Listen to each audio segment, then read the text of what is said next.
నెల్లూరులో మీ అందరినీ కలుసుకోవడం చాలా సంతోషం. అనేక సమస్యల మధ్యలో మనం అందరం కలుసుకుంటున్నాం. ఇంతకుముందు చెప్పినట్లుగా మేము ప్రజా సంఘాల ఆధ్వర్యంలో ఒక జన చైతన్య యాత్ర, ఈ జన చైతన్య యాత్ర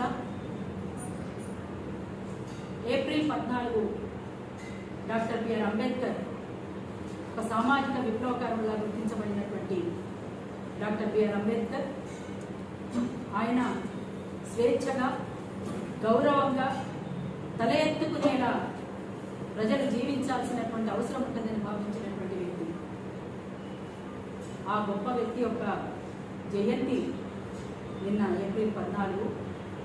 అదే రోజున ఒక విప్లవకారుడు కామ్రేడ్ జార్జి రెడ్డి వర్ధంతి కూడా. వీళ్ళిద్దరూ సమసమాజం జరిగిన నాడే ప్రజలకు న్యాయం జరుగుతుందని భావించినటువంటి వ్యక్తులు.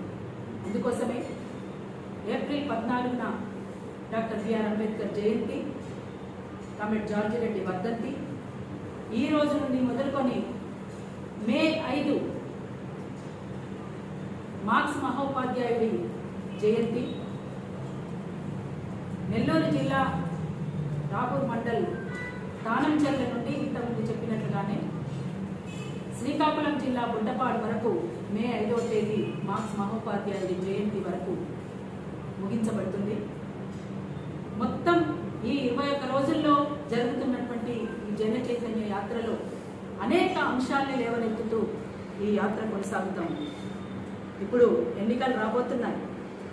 రాబోయే ఎన్నికల్లో ఎవరెవరు పోటాపోటీగా గెలుపు ఓటముల గురించే తప్ప ప్రజల సమస్యల్ని పక్కన పెట్టేసి, ప్రజలకు ఇచ్చినటువంటి హామీల్ని పక్కన పెట్టేసి, వాళ్ళ గెలుపు ఓటముల గురించి ధనాన్ని మందుని వెదజల్లుతూ ఇవాళ ప్రజల ఓట్లను గెలుచుకోవడం కోసం మాత్రమే ఆలోచిస్తున్నారు తప్ప, అంటే ప్రజల్ని ఓటు బ్యాంకుగా మాత్రమే చూస్తున్నారు తప్ప ప్రజల సమస్యలన్నీ కూడా పక్కకు పోయింది. ప్రజల ఎజెండా పూర్తిగా పక్కకు పోయింది. ఇంతకుముందు చెప్పింది స్పెషల్ స్టేటస్ అని 2014లో రాష్ట్ర విభజన జరిగిన సందర్భంలో ఇచ్చినటువంటి హామీని ఇప్పటి వరకు అమలు చేసినటువంటి పరిస్థితులు లేరు.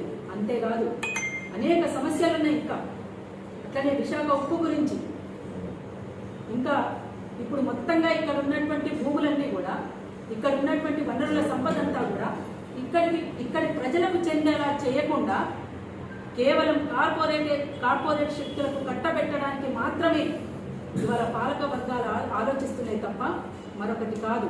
ఇంకా ఒక అడుగు ముందుకేసి అంబానీ, అదానీ లాంటి వాళ్లకు రెడ్ కార్పెట్ వేసి స్వాగతం పలుకుతూ మా దగ్గర పుష్కలంగా ఉన్న వనరులు దోచుకుపోండి మీ ఇష్టానుసారంగా అని చెప్పేసి బహిరంగ మార్కెట్లో వేలం వేస్తున్నటువంటి పరిస్థితుల్లో ఇవాళ పాలకులు ఉన్నారు. అందుకోసమే ఇవాళ ఎక్కడికక్కడ మొత్తంగా ఇవాళ కార్పొరేట్ శక్తులకు కట్టబెడుతున్నటువంటి ఈ వైనాన్ని, ప్రజల